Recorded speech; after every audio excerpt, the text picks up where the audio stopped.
Chapter 4. 4 Weeks of Recognition. Summer 2027. Opening. Immediate pack reaction. The helicopter's rotors faded into the distance, leaving a resounding silence broken only by the crash of waves against the rocky shore.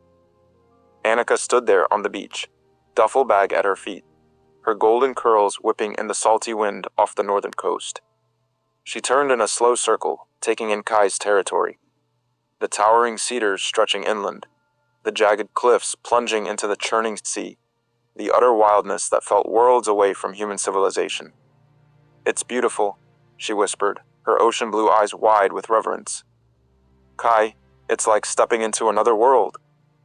Kai's heart clenched at the way she said his name, soft and full of wonder. His wolf surged forward, a possessive growl rumbling deep in his chest. "Mate is here, in our territory. Finally." "She's here for the orcas," he reminded himself, gripping his control like a lifeline. "To help with the research, nothing more." But even as the thought crossed his mind, he knew it was a lie. The mate bond had been pulling them together for a year, an invisible thread tightening with every shared look, every unspoken longing.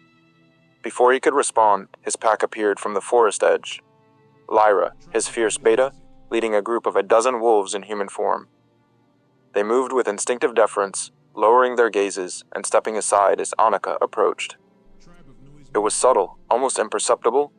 A young male packmate bowed his head slightly when she smiled at him.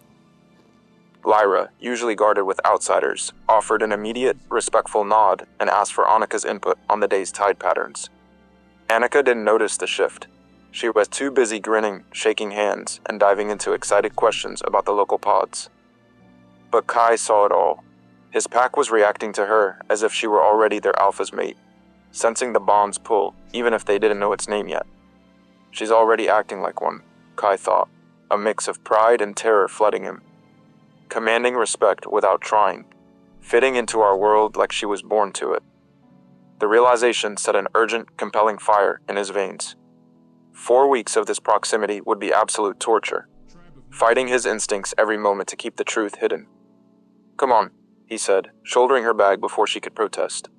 "I'll show you the research station." His voice was steady, but inside, his wolf howled for more. The research partnership.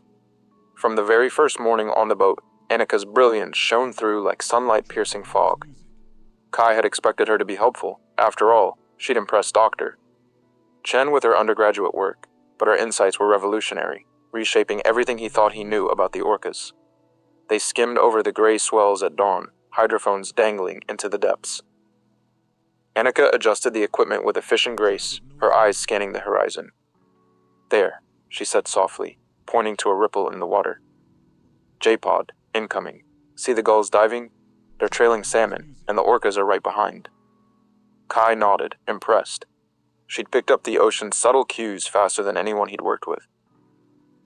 As the pod emerged, sleek black fins slicing the surface in perfect formation, she leaned over the side, headphones on, capturing their vocalizations. The spectrograph lit up with complex patterns, the matriarch's deep, resonant calls teaching the calves hunting songs that echoed back centuries. "These aren't just clicks," she murmured, her voice thrumming with excitement. "They're stories, knowledge passed down. If we map this to the salmon decline, it could prove the pods are losing cultural memory." Kai stared at the screen, then at her. Their partnership was seamless, almost supernatural. He'd anticipate a pod's turn. She'd adjust the recorder in sync. It was like they shared a mind, the mate bond amplifying their connection without her knowing. Word spread quickly. Other researchers from allied packs visited, drawn by rumors of the uncanny duo. One, a grizzled wolf from the south, watched them work and muttered, "It's like you're bonded. Never seen a human sync like that with an alpha." Kai's jaw tightened, fighting the urge to bare his teeth possessively. "She is bonded, to me. But publicly claiming her? Out of the question." She was 19, with a future stretching before her. Graduate school, a career in marine biology. He couldn't trap her here, no matter how his wolf clawed at him to do it. Day after day, the synchronicity built. Long hours on the water, evenings analyzing data by firelight, her laughter mixing with the distant calls of the pods. It was intoxicating, dangerous. Kai fought every instinct, his control fraying as the bond pulled tighter. The breaking point scene. By the end of the third week, the tension between them had built to a breaking point. They'd spent the day documenting a struggling pod, K-pod, still reeling from their matriarch's death the previous winter. The younger females fumbled hunting formations, their calls disjointed and desperate. That evening, by the campfire's flickering glow, Annika pushed back. This isn't just about babysitting the orcas, Kai. Your words, remember?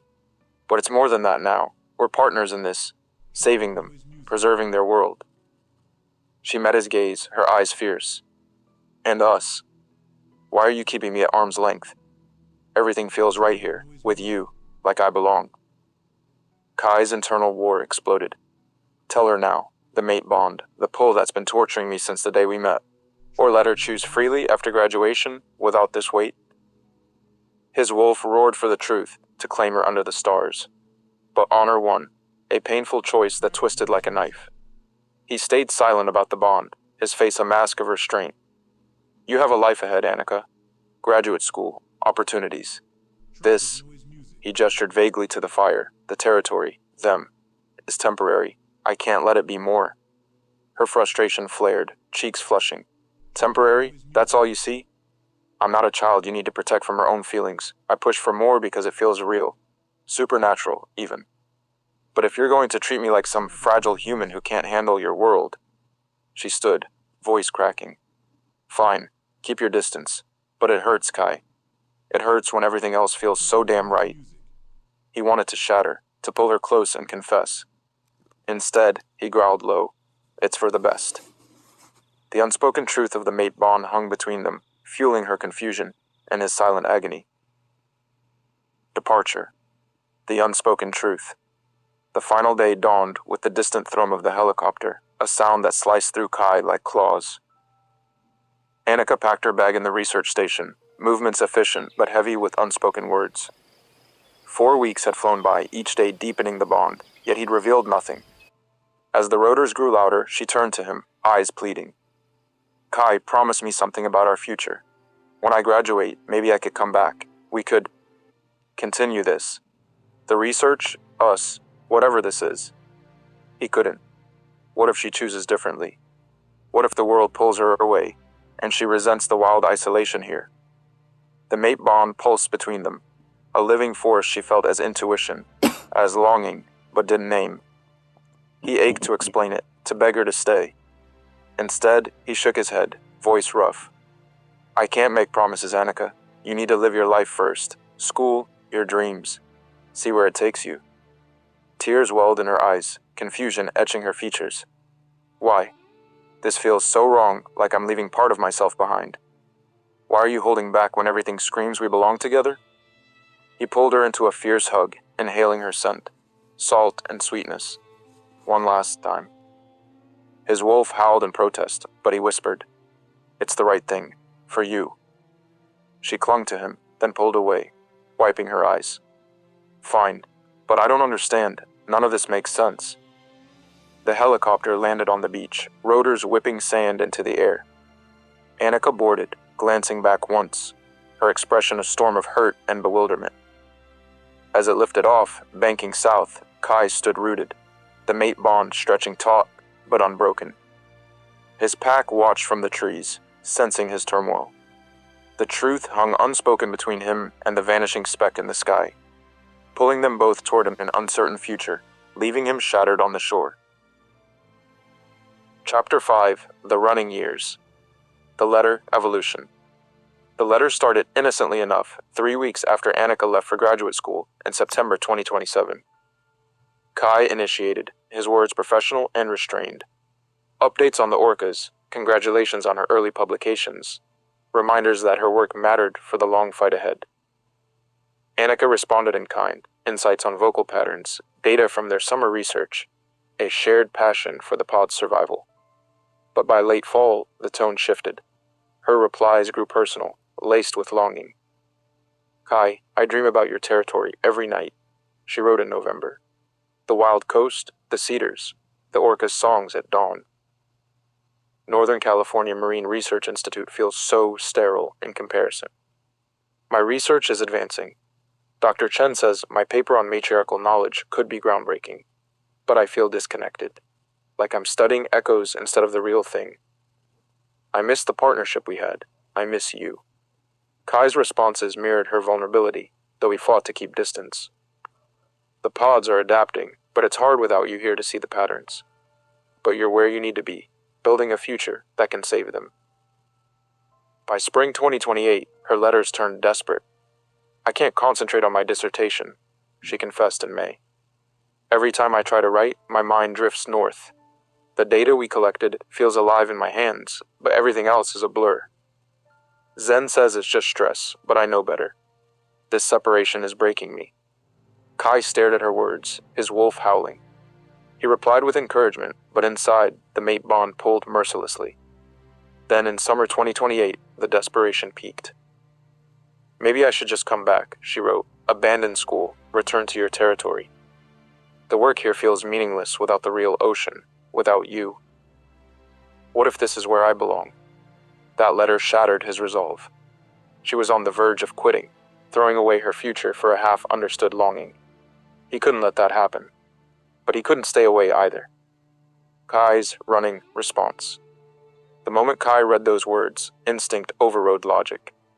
That evening, under a full moon, he shifted and ran, south, through dense forests, over rugged mountains, across territories that blurred in his frenzy. By nightfall, he reached her apartment, a faint glow in the distance. He approached silently, drawn to her window. There she was, illuminated by a desk lamp, crying softly while trying to write him another letter. Pen hovering, tears staining the paper, her shoulders shaking with quiet sobs. Kai's heart broke at the sight. He tapped lightly on the glass, his wolf form shifting back just enough to whisper her name. She looked up, startled, then flung open the window. He climbed in swiftly over the sill, and only then did she run into his arms, her voice a whisper of disbelief. How did you... I ran to you. Shh, it is okay, he murmured, holding her close as she tried to calculate the impossible miles in her head. Kai, you can't, she protested, pulling back slightly, eyes wide. I had to, he said, his voice raw. Just for tonight. I needed to. As Annika sniffled back her tears, she whimpered. I missed you too. How long can you stay? She asked, her voice trembling with hope and fear. Till dawn, he replied softly, guiding her to sit on her single bed frame. He joined her there, pulling her into his embrace, his arms wrapping around her protectively as they talked in hushed tones about the letters, the longing, and the unspoken pull between them. His hand stroking her hair, wiping away her tears, the mate bond weaving a fragile peace in the quiet room. Kai's protective embrace, guarding from the world, even if for just one night, soothed her tears into exhausted calm. From that night on, the runs became regular, arriving before midnight, slipping into her room to hold her as she slept in her bed. His presence a soothing calm that eased her restless dreams. Gone before she woke, leaving no trace, never disrupting her life, never letting her fully know how much he needed her. He'd listen to her steady heartbeat, ensure no threats loomed. Pure mate instinct, protective, possessive, overriding all reason. She can't know, he told himself, but I can't stay away. Months blurred into a year. The runs grew frequent, triggered by her increasingly desperate letters hinting at quitting. The toll, an intervention. By mid-2029, the toll was unbearable. Kai was a ghost of himself. Exhausted from endless runs, eyes hollow, fur matted from nights in the wild. His pack suffered too. Hunts faltered without their alpha's guidance. Tensions rose. Young wolves grew restless under his absent leadership. Lyra confronted him first, cornering him in his cabin after another dawn return. You're killing yourself, Kai, and us. The pack needs you here, not vanishing for days at a time. He snarled, too weary to lie. It's her, my mate, Annika. The pack gathered, shock rippling through them. Lyra's eyes flashed. The human researcher? You've been... what? Running to her all this time? Abandoning us for someone who doesn't even know? Kai's anguish spilled out. I can't tell her, can't trap her before she graduates, but I can't stay away. The bond, it's tearing me apart. But Kai held firm, honor code unyielding. She deserves her freedom. I'll endure.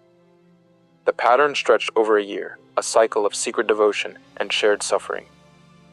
Annika's letters ebbed and flowed, professional triumphs mixed with desperate pleas, her dissertation inching forward amid dreams of return. Kai's runs intensified as graduation approached in 2030. His nightly vigils a silent vow, watching over her, ensuring her path stayed clear, even as it ravaged him. Both endured, Kai clinging to his code, Annika to her studies. But the bond pulled tighter, the runs more frantic, setting the stage for whatever resolution or breaking point loomed on the horizon. Chapter 6. The Coast Runner. August 2029. Lyra. He's doing it again.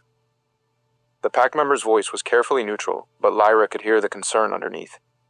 Kai had been gone since yesterday afternoon, officially checking the southern boundaries, unofficially making another of his mysterious runs that left him exhausted and hollow-eyed. The pattern had started over a year ago. Lyra, Kai's sister, had been desperate and fierce in her loyalty. Covering for Kai was becoming unbearable. Fourth time this month, Lyra muttered. When Kai finally dragged himself back to the territory that evening, looking like he'd been hit by a truck, Lyra was waiting for him. We need to talk, she said. Later, Lyra, I need to... Now. She stepped into his path. Kai, you look like death. You're covered in cuts. You can barely stand upright. And the pack is starting to ask questions.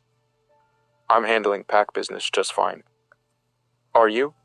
Because from where I'm standing, it looks like you're slowly killing yourself chasing after something you can't have. She's not something I can't have. She's my mate. She's a human graduate student who lives hundreds of miles away and has her own life to build. Lyra's voice cracked with frustration. And you're an alpha who's supposed to be here, leading this pack. I am leading. You're managing crises. There's a difference. Lyra stepped closer. Kai, I love you, but I can't keep covering for these disappearances. What happens when there's a real emergency and our alpha is missing? The questions hit home because she was right. The runs were becoming compulsive, and they were taking a toll on both him and the pack. So what do you want me to do? He asked finally.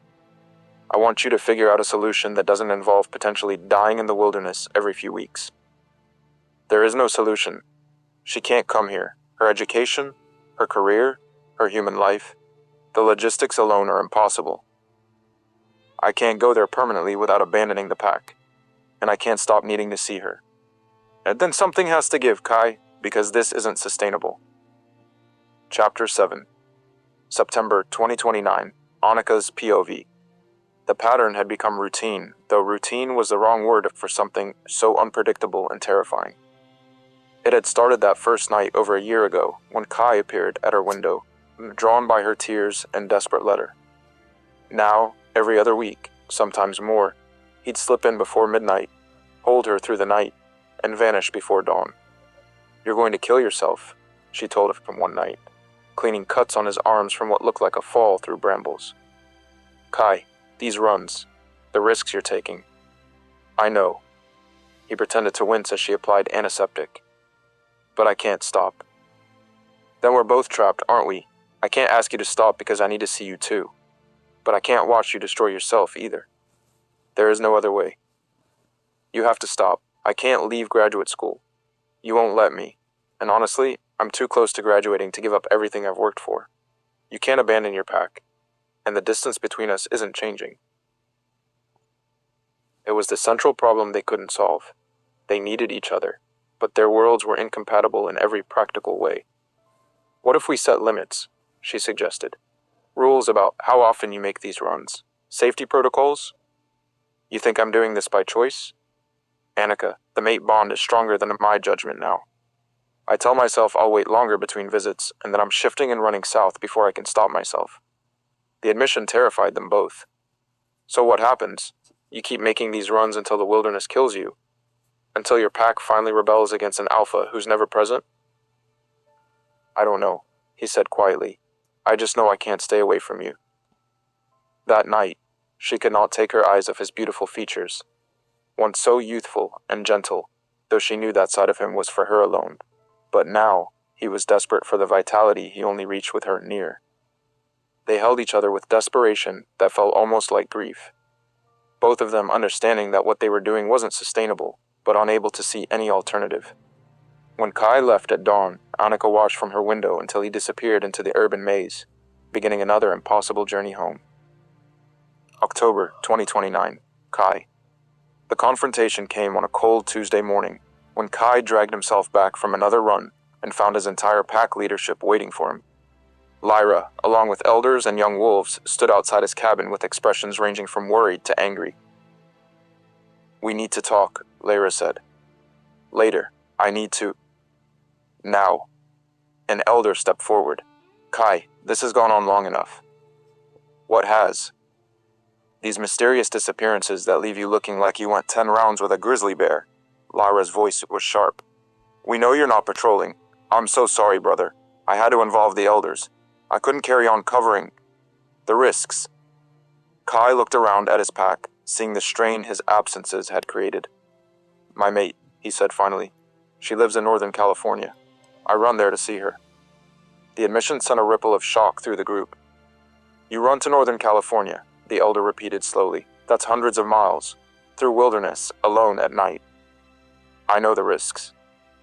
"Do you? Because from where we're standing, it looks like you're willing to risk everything. Your life, your pack, your responsibilities, for a few hours with someone."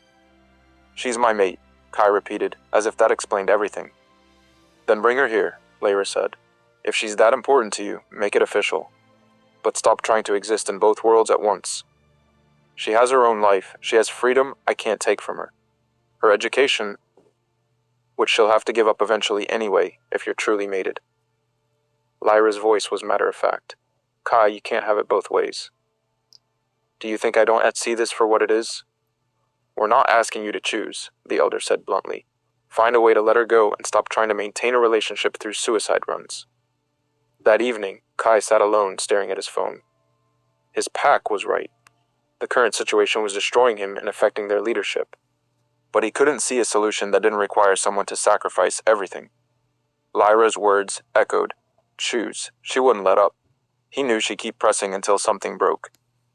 November 2029. Annika's POV. "You look terrible," Dr. Chen observed during a lab meeting. "And you've been distracted for months. What's going on?"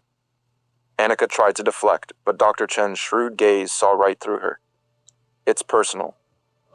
It's your territorial alpha, isn't it? The one who's uncharacteristically distant from his lands." Heat flooded Annika's cheeks. "How did you—" "Annika, I've been mentoring graduate students for 15 years. Who do you think gave permission for my research in those territories? I recognize the signs of someone torn between competing loyalties. It's complicated." "What's he asking of you?" "Nothing. That's the problem." Annika's voice cracked. "He's literally risking his life to see me, running hundreds of miles through wilderness every few weeks. And I can't do anything to help. I can't go to him, can't leave school, can't solve the fundamental problem that we live in incompatible worlds. And what do you want?" "I want him safe. I want us to have a chance at something real instead of these stolen moments that are slowly destroying us both." Dr. Chen was quiet for a moment. "Sometimes," she said finally, "the hardest part of love isn't choosing it. It's choosing how to honor it responsibly." Later that week, during Kai's next visit, Annika pressed him about the pack's unrest. "Lyra's right to keep pushing you," she said, her voice firm. "This is tearing your pack apart. Maybe I can help intervene, force a decision so you don't have to keep running." "How?" Kai asked, exhausted. "By trying to move on, give you space to lead. If I date someone else, maybe it'll break the cycle." It was a desperate plan, but she thought it might work, protect Kai from himself and the bond's pull. Kai's eyes darkened, but he didn't argue. He sat perfectly still as the moments drew on. Finally, a crack in his statued frame, if that's what you need. Winter 2029, the escalating pressure. The runs continued through the winter, each one more desperate than the last, even as Lyra's interventions grew more insistent. She cornered Kai after every return, demanding he choose, claim Annika or let her go. "The pack can't survive an absent alpha forever," she'd say, her eyes flashing. Kai confided in Annika through letters and visits, the pressure mounting. Determined to save Kai, His pack, his world, Annika turned to Dex Morrison, a fellow student from her early days at NCMRI, now wrapping up his PhD and about to graduate. He'd pursued her romantically since the early days of their program, with his charming smile and shared passion for marine conservation. He was safe, human, uncomplicated. No mate bonds or impossible distances. If she dated him, maybe it would force Kai to stop the runs or finally claim her, easing the burden on his pack. Annika reconnected with Dex at a marine conservation rally on campus in December, where he gave an impassioned speech about corporate environmental destruction. The Elwha Dam removal was just the beginning, he said to the crowd. We need direct action now. Afterward, she approached him. Impressive. Still pursuing that activist life post-grad? Dex's green eyes lit up. Annika, I've missed our debates. And yes, I'm done with school soon. Time for real change.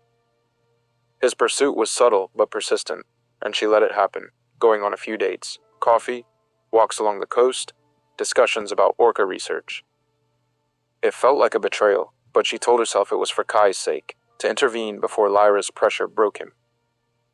The nights Dex would stay with Annika, she knew Kai would not show up, but she knew deep in her heart it wasn't stopping the runs either. By February, Dex drew her into his plans. The Cascade River Dam, he explained over blueprints in her dorm, obsolete, blocking salmon runs critical to orcas. We could remove it with controlled charges. It was illegal, dangerous, but after months of helplessness, the idea of action appealed. You're talking about blowing it up. Reclaiming the river, Dex corrected, his hand covering hers, a romantic advance she didn't pull away from, though her heart ached for Kai. Join us. Make a difference. Kai arrived unexpectedly one Thursday in early March, scenting Dex's recent presence. Who's this? He growled, jealousy flaring as he saw the blueprints. Dex Morrison, a fellow student finishing his degree. We've been seeing each other. Annika's voice was steady, though it killed her. To help you. To stop the runs. Lyra's right. You need to choose. The hurt in Kai's eyes was unbearable. Fine, I'll go. Even though Annika hadn't seen him in months, she stood tall and cried for hours once he left. But he didn't go far, his wolf instincts keeping him nearby. The breaking point begins. The next night, Annika rode in Dex's truck to the remote Cascade River Dam in a northern California valley, heart-pounding. This was her intervention taken to extremes, committing to a life of action with Dex to force Kai's hand, or free him.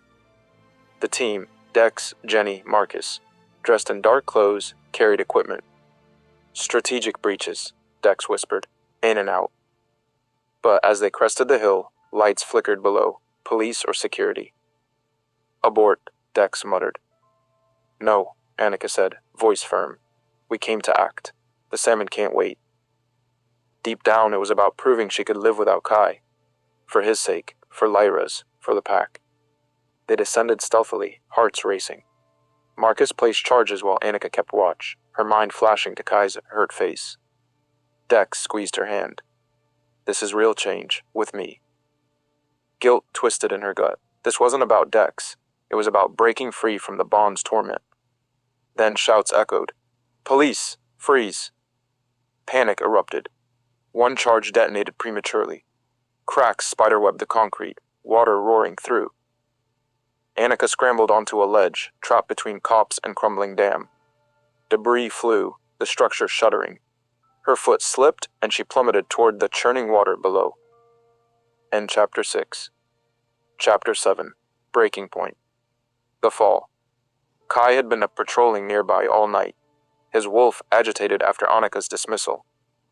He knew from the moment he arrived at Zen and Declan's wedding nearly 4 years ago, before he ever saw her face, that scent of wildflowers and sun-kissed skin. He would know her scent anywhere and be able to track her across continents.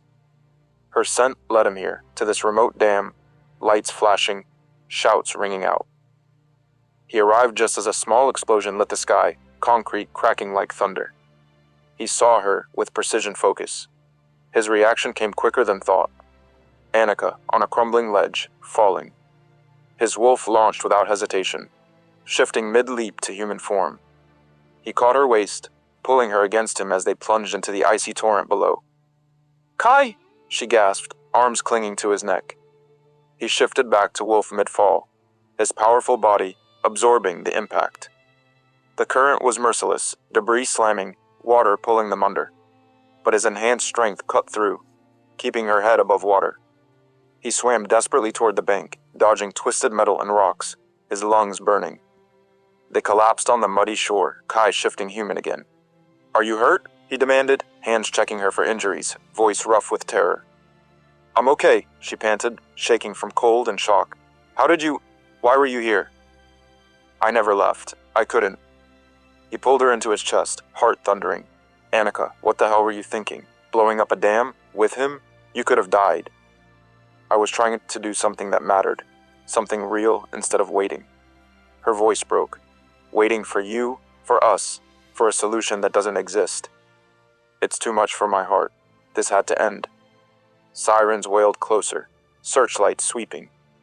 "We have to move," Kai said, helping her up. But she pulled back, eyes fierce. "No, not yet. You need to understand. I started seeing decks to force you to choose. If I built a life without you, maybe the runs would stop and you'd be free, or..." She couldn't finish. "Free?" Kai's voice cracked with possessive fury. "You think that's what I want? Watching you with him, risking your life for some activist fantasy?" "It wasn't a fantasy. It was desperate, yes, but to save you from yourself." Tears streamed down her face. "I can't keep watching you destroy yourself for stolen nights." "The escape, Annika's POV." Shouts grew louder. "Over there, 2 suspects on the bank." Kai grabbed her hand. "Run." They bolted into the forest, Kai's senses guiding them through dense underbrush. Branches whipped their faces, mud sucked at their feet. Annika's legs burned, breath ragged, but Kai pulled her along, shifting partially to Wolf for speed when needed. Behind them, the dam groaned its final collapse, water roaring free. Police dogs barked, flashlights pierced the darkness. "Stop, you're surrounded."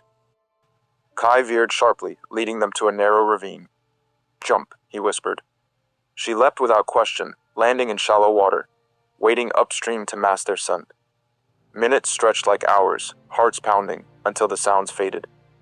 They emerged in a small clearing miles away. Against a fallen log, he pulled her in his arms. Annika shivered against his impossibly warm chest, soaked and exhausted. "We made it. But what now? The police, Dex's team, everything's a mess." As Kai wrapped his arms around her, sharing his warmth, he said calm like silk. "It's okay, we'll figure it out. But first, tell me the truth. Was this your way of testing me?" The confessions, joint POV. Annika looked up, storm blue eyes meeting his gray ones. "Yes, and no. Dex has pursued me since our first year at NCMRI. He's finishing his degree soon, heading into the world. Safe, human, no complications. I thought if I chose him, it'd break the bond's hold, stop the runs, ease the pressure on you and the pack." Kai's grip tightened, jealousy mixing with anguish. "Do you need me to stop? Did you want him?" "No." Her voice trembled. "All I could think about was you. And tonight, my fear wasn't that I'd die, but that I'd die without telling you I love you. I've loved you since that first run to my window, since the summer in your territories, since the bonfire, if it's even impossible." Kai cupped her face, thumbs brushing away tears and river water. "I love you too. I've loved you since I first saw you standing with your sisters in the Northern Territories. Since the very moment I knew you existed, through every mile I've run, every time I've left before dawn. Everything that defines my soul is defined by yours just the same. But it's destroying us," she whispered. "How do we love without sacrifice?"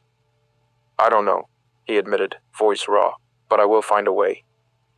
They held each other as dawn broke, gold light filtering through trees. The mate bond thrummed, not frantic, but steady, a promise amid chaos. Police sirens echoed distantly, a reminder of consequences, but in this moment, love felt like enough to survive the breaking. Dawn's fragile hope. As the sun rose, Annika rested her head on his shoulder. "What if we find some way forward? Not perfect, but ours." Kai nodded, holding her tighter.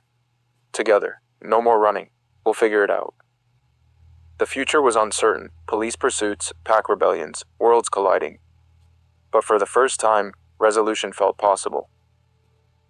End Chapter 7. Chapter 8. Graduation. June 2030. In the weeks after the dam incident, Annika doubled her schooling load, channeling the chaos into relentless focus. She confided everything to Dr. Chen, the bond, the runs, the desperate intervention gone wrong. She didn't feel bad about sharing. Dr. Chen's steady advice was a lifeline, helping her accelerate her program. Annika only wished she'd sought it earlier. Perhaps the breaking point could have been avoided. By pushing through double courses and independent research, she graduated 8 months early, compressing what should have taken nearly a year into just 3 months of intense work. By the time the private jet touched down at San Francisco International at 6 a.m., Kai had to resist the urge to shift and run the rest of the way. "You're fidgeting," Valkyrie observed from across the cabin, looking amused. Annika said, "You never fidget." "I don't fidget." "You're quite handsome when you fidget, Alpha Kai. Your scary alpha thing is pretty intimidating. I've never been able to really look at you before. I will try to be non-intimidating when I see you from now on. I do not want Annika's beloved sister to feel unwelcome in my presence." "And you've been doing that thing where you crack your knuckles," Declan added with a grin. "I only hear him trying to calm his breathing. Haven't noticed fidgeting or knuckle cracking," Zen casually added without looking up from her tablet. Kai glared at the entire group. "I appreciate the company. I don't appreciate the commentary." "We wouldn't have missed this," Zen said simply. "Your mate's graduating." "She doesn't know about the mate thing yet," Kai said quietly. "She will soon enough," Valkyrie observed. "Girl's been head over heels for you since she was 19. The ceremony felt endless, but finally, Dr. Annika Marie Larson, Marine Biology, summa cum laude. Her name echoed across the amphitheater, and Kai felt something fierce surge in his chest. The second she stepped off that stage, her head turned like a magnet, finding true north. Their eyes met across the crowd, and then she was running. Kai stepped forward, and she launched herself into his arms with such force he had to brace himself to catch her. She kissed him like it was saving her life. "It's done," she whispered against his lips, tears streaming down her face. "It's finally done." "You did it," he said, voice rough with emotion. "Dr. Larson." Her sisters reached them then, all hugs and tears and congratulations. "You brought everyone," she said, looking at her family, Valkyrie, Zen, and Declan. "Wouldn't miss it," Declan said with a warm smile. Dr. Larson at 23, impressive. "The Honorable Alpha who waited 4 years," Valkyrie said, squeezing Kai's arm. "Take her home now." Annika looked up at Kai, diploma clutched in one hand, his hand in the other. "Take me home," she said simply. And finally, after 4 years of waiting, he could